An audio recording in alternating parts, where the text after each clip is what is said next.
Hello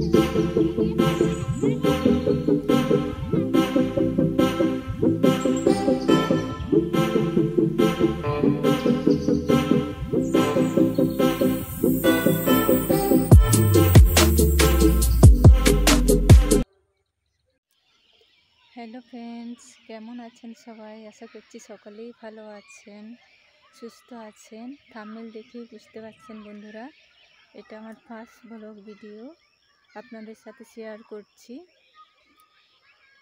দেখুন বন্ধুরা, চারদিকে সবুজ মাঠে আসছি আপনাদের সামনে ভিডিও করতে। ওয়েস্ট বেঙ্গলের পশ্চিম মেদিনীপুর জেলার বাসিন্দা আমি একজন হাউসওয়াইফ। বন্ধুরা, ভালো লাগলে সাপোর্ট করবেন, লাইক সাবস্ক্রাইব করতে ভুলবেন না। টাটা বন্ধুরা, সবাই ভালো থাকবেন, সুস্থ থাকবেন।